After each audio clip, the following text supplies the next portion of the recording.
Hello guys, welcome back to another video. तो guys सवा का बिजनेस मशीन्स की फाइनेंशियल ईयर 2023 की फर्स्ट क्वार्टरली रिजल्ट आउट हो चुकी है। तो गाइस इस वीडियो में हम लोग यही देखेंगे कि कंपनी ने जून क्वार्टर में कैसी परफॉर्म की है, क्या क्या पॉइंट्स इंप्रूव हुई है एंड कहाँ पे कंपनी ने डिटोरिएट की है, और कंपनी के फंडामेंटल्स भी चेक करेंगे और देखेंगे कि क्या ये कंपनी पैसे लगाने लायक है या नहीं। उसके साथ साथ हम लोग कंपनी के टेक्निकल्स के बारे में भी डिस्कस करेंगे। तो गाइस बिना टाइम वेस्ट किए कंपनी की फंडामेंटल एनालिसिस करते हुए वीडियो को शुरू करते हैं। तो गाइज अगर इस कंपनी के बिजनेस के बारे में डिस्कस करें तो ये company chemical products and scrap materials की बिजनेस करती है। ये कंपनी सिर्फ और सिर्फ बीएससी में लिस्टेड है। और अगर इस कंपनी के कुछ इंपॉर्टेंट फिगर्स के बारे में डिस्कस करें तो 20.6 करोड़ की है कंपनी की मार्केट कैप, 49 की पी है जो कि बहुत ही ज़्यादा हाई है, 4.53% है कंपनी की आरओसी एंड 3.26% है कंपनी की return on equity. Last 6 months की रिटर्न नेगेटिव में जा चुकी है, नेगेटिव बाय 17.8%। एंड लास्ट 3 साल की जो सेल्स ग्रोथ है वो 26.7% के आसपास निकल के आ रही है, जो कि 3 साल की कंपैरिजन में बहुत ही बेहतरीन है। बुक वैल्यू के आसपास ही ट्रेड कर रही है, डिविडेंड कंपनी देती नहीं है एंड फेस वैल्यू 1 रुपये की है।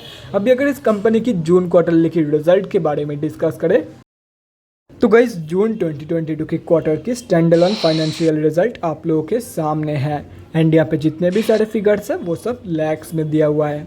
तो गाइस सबसे पहले कंपनी की इनकम चेक करते हैं। तो जून 2022 की क्वार्टर में कंपनी ने 87.32 लाख रुपीज़ की इनकम जनरेट किया है।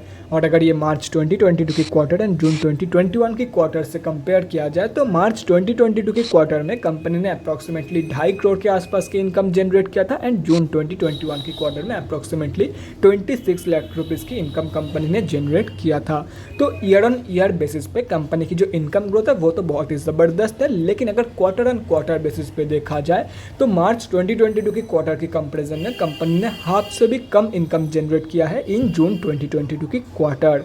अभी अगर कंपनी की नेट प्रॉफिट मतलब प्रॉफिट आफ्टर टैक्स के बारे में डिस्कस करें तो जून 2022 की क्वार्टर में कंपनी ने अप्रॉक्सीमेटली 4 लाख रुपीज़ के आसपास की प्रॉफिट जनरेट किया है, जबकि मार्च 2022 के क्वार्टर में कंपनी ने 21.74 लाख रुपीज़ की प्रॉफिट जनरेट किया था एंड जून 2021 की क्वार्टर में 3.18 लाख रुपीज़ की प्रॉफिट कंपनी ने जनरेट किया था। तो यहाँ पे आप लोग साफ देख सकते हो एक बहुत ही बढ़िया इनकम ग्रोथ देने के बावजूद कंपनी ने ईयर ऑन ईयर बेसिस पे कंपनी की जो प्रॉफिट ग्रोथ है वो ऑलमोस्ट फ्लैट है। And quarter on quarter basis पे तो क्या ही बोलूँ, क्वार्टर ऑन क्वार्टर बेसिस की जो इनकम ग्रोथ थी वो भी नेगेटिव में थी एंड प्रॉफिट ग्रोथ भी नेगेटिव में है। लेकिन ईयर ऑन ईयर बेसिस में इतना गंदा परफॉर्मेंस दिया है कंपनी ने सिर्फ और सिर्फ अपने एक्सपेंसेस के वजह से। गाइस यहाँ पे आप लोग देख सकते हो जितना कंपनी की इनकम ग्रोथ हुई है उतना ही कंपनी की एक्सपेंसेस ग्रो करी है ईयर ऑन ईयर बेसिस पे एंड इसके वजह से कंपनी ने बहुत ही कम प्रॉफिट दिया है कंपेयर टू कंपनी की इनकम इन जून 2022 की क्वार्टर। एंड अगर ईपीएस मतलब अर्निंग पर शेयर के बारे में डिस्कस करें तो गाइस यहाँ पे आप लोग अर्निंग पर शेयर में देख सकते हो ईयर ऑन ईयर बेसिस पे कंपनी की जो अर्निंग पर शेयर की ग्रोथ है वो जीरो है and quarter on quarter basis के कंपैरिजन में कंपनी की जो अर्निंग पर शेयर की ग्रोथ है वो नेगेटिव में जा चुकी है। तो अगर ओवरऑल देखा जाए तो जून 2022 की क्वार्टर रिजल्ट में सिर्फ और सिर्फ एक ही चीज़ इंप्रूव हुई है, एक ही चीज़ बहुत ही बढ़िया तरीके से इंप्रूव हुई है, वो है कि ईयर ऑन ईयर बेसिस पे कंपनी की टोटल इनकम या तो फिर इनकम ग्रोथ कंपनी की, बाकी ऑलमोस्ट सब कुछ फ्लैट है, नहीं तो कंपनी बहुत ही बेकार परफॉर्मेंस दिया है। सिर्फ और सिर्फ एक ही चीज़ इंप्रूव हुई है वो है ईयर ऑन ईयर बेसिस पे कंपनी की इनकम ग्रोथ, बाकी सब कुछ बेकार है। तो ओवरऑल जो जून क्वार्टर की रिजल्ट निकल के आई है वो अच्छा खासा वीक निकल के आई है। अभी अगर कंपनी की बैलेंस शीट की हेल्थ के बारे में डिस्कस करें फाइनेंशियल ईयर 2022 में कंपनी की रिजर्व के साथ साथ डेट भी इंक्रीज हुई है, लेकिन अगर देखा जाए तो रिजर्व स्लाइटली ज़्यादा इंक्रीज हुई है कंपेयर टू कंपनी की डेट, मतलब बैलेंस शीट की हेल्थ इंप्रूव हुई है इन FY 2022। एंड अगर ओवरऑल भी देखा जाए तो डेट की कंपैरिजन में कई गुना ज़्यादा पॉजिटिव रिजर्व मौजूद है कंपनी के पास, मतलब ओवरऑल जो बैलेंस शीट की हेल्थ है वो भी काफ़ी बढ़िया है। अभी अगर कंपनी के कैश फ्लोज के बारे में डिस्कस करें तो कैश फ्लोज की जो कंडीशन है वो डिटोरिएट हुई है इन फाइनेंशियल ईयर 2022। FY 2021 में कंपनी के पास पॉजिटिव 4 लाख रुपीज़ की कैश फ्लोज मौजूद थी, जो कि अभी डिटोरिएट होकर नेगेटिव में जा चुकी है एंड अभी कंपनी के पास नेगेटिव 11 लाख रुपीज़ की कैश फ्लोज मौजूद है। और अगर कंपनी की शेयर होल्डिंग पैटर्न के बारे में डिस्कस करें तो जून क्वार्टरली की शेयर होल्डिंग पैटर्न आप लोगों के सामने है एंड यहाँ पे आप लोग देख सकते हो पिछले 2 क्वार्टर्स में प्रोमोटर्स ने ऑलमोस्ट अपना होल्डिंग बेच के कंपनी से निकल गया है। एंड अगर पब्लिक की होल्डिंग देखा जाए तो 4-5 बड़े रिटेलर की होल्डिंग है इन दिस कंपनी। एंड अगर ये सब कुछ कैलकुलेट करते हो तो इस कंपनी में हम जैसे छोटे मोटे रिटेलर की जो होल्डिंग है वो 85% के आसपास निकल के आ रही है।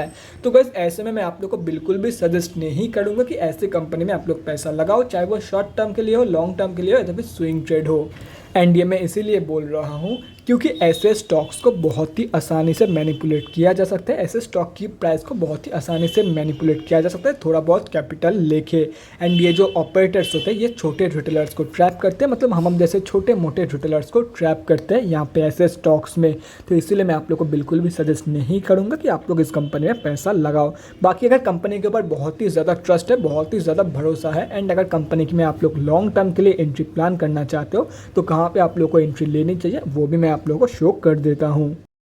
तो गाइस ये सिर्फ और सिर्फ बीएससी में लिस्टेड कंपनी है, तो हम लोग आ चुके हैं बीएससी के डेली चार्ट पे। तो जो लोग भी इस कंपनी में लॉन्ग टर्म के लिए एंट्री प्लानिंग कर रहे हैं उन लोगों को मैं यही बोलूँगा, देखो गाइस ये कंपनी 200 मूविंग एवरेज को अपने सपोर्ट मान के चल रही है, जैसे कि यहाँ पे आप लोग देख सकते हो। तो अगर ये कंपनी आप लोगों को 200 मूविंग एवरेज के आसपास मिल जाती तो एक बहुत ही बढ़िया एंट्री आप लोग प्लान कर सकते हो इस कंपनी में for long term investment purpose. तो अभी 200 मूविंग एवरेज की जो वैल्यू निकल के आ रही है वो अप्रॉक्सीमेटली 1.52 के आसपास निकल के आ रही है, जैसे कि यहाँ पे आप लोग देख सकते हो। तो इस लेवल के आसपास, इस प्राइस रेंज के आसपास आप लोग एक बहुत ही बढ़िया एंट्री प्लान कर सकते हो इन दिस कंपनी। तो guys that's it for this video. अगले वीडियो में मिलते हैं गाइज, थैंक्स फॉर वाचिंग। और गाइज अगर आप लोग के मन में कोई भी डाउट या क्वेरी रहती है स्टॉक मार्केट या किसी भी स्टॉक से रिलेटेड तो कमेंट सेक्शन में कमेंट करके मुझसे पूछ सकते हो, या तो फिर मेरे इंस्टाग्राम का लिंक आप लोग को डिस्क्रिप्शन बॉक्स में मिल जाएगा, जाके वहाँ पर ही मुझे डीएम कर सकते हो for an one on one conversation. Thanks again for watching guys, bye guys, and definitely guys stay safe.